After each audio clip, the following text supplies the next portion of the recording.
Մակոյի մածնակարի մոտ, Մակոյի ինչի ակոչում Մակոյի մածնակար, մենք գյուղում ունեցել ենք մի պապիկ ու անունը եղել է Մակո, ով այս հատվածներում ունեցել է արդ ու անընդհատ եկել է այս արդը մշակելու։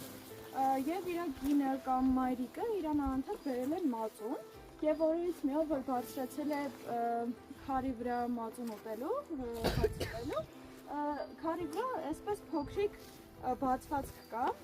մածունը կոտրվել է, մածունի ամանը եւ մածունը թափվել է դրա մեջ։ Եվ դրանից հետո ինքը սկսել է այդտեղից ուտել մածունը, դրանից հետո անվանումը մնացել է Մակոյի մածնակար։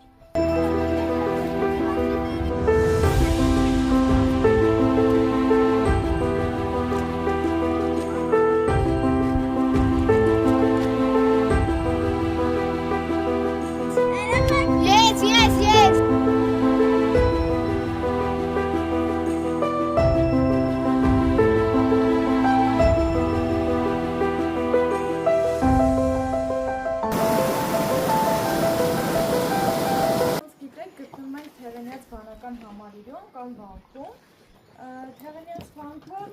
5-ից 7-րդ դարի քրիստոնեական կառույց է, բայց ավելի վաղեմի պատմություն ունի։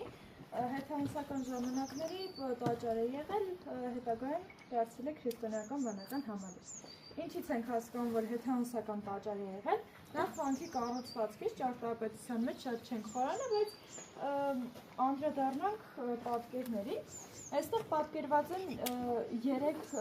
հեթանոս գերագույն աստվածների խորհրդանիշները։ Մեջտեղին բացված թևերով Սիրամարգը Արամազդի խորհրդանիշներ, աջ կողմինը ծաղկավոր տիպի Աստրիդ Դիցուհու խորհրդանիշներ, իսկ ձախ կողմինը Վահագնդիցի։ Այստեղ ունենք նաև խաչատիպ 2 13-րդ դարերում արդեն քրիստոնեության ժամանակ գիտենք, որ Հայաստանում տարբեր կրթության և դպրության կենտրոններ են եղել։ Թեղենյաց վանական համալիրը նույնպես համարվել է այդ դպրության կենտրոններից ամենագլխավորներից մեկը։ Այստեղ եղել է և թաքստոց, երբ որ ինչ-որ վտանգ եղել կաթողիկոսը կամ այլ բարձրապաշտոնյա մարդիկ եկել են այստեղ են մնացել, և կրթության կենտրոն, որ եկել են այստեղ սովորել են, ուսանել են։ Տարբեր եկեղեցիների քարտեզերում կնկատենք, որ Թեղենյաց վանքի հետ համագործակցել են Հայաստանի տարբեր ծայրերում գտնվող այլ եկեղեցիներ։ Թեղենյաց վանքի անձնակի մոտ, ինչի ենք ասում անձնագիծ և ինչ են շարքում դա, մենք չենք իմանա, որ այս վանքի անունը Թեղենյաց է, եթե չլներ այս քարը, քարի վրա վերցնված չէ իրականում ինչ է գրված, բայց այս հատվածում գրված է Թեղենյաց։ Շատ հատվածներում եղել են քանիվներ, վանական համալիրի դերձի նպատակով։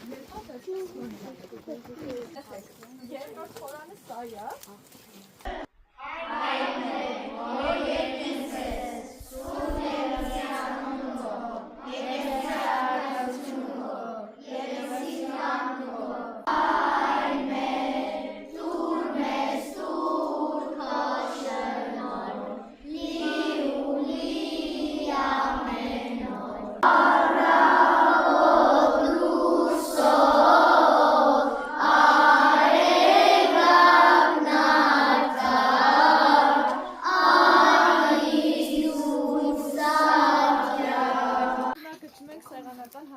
Որը տպագրվում է 11-ից 12-րդ դարեր։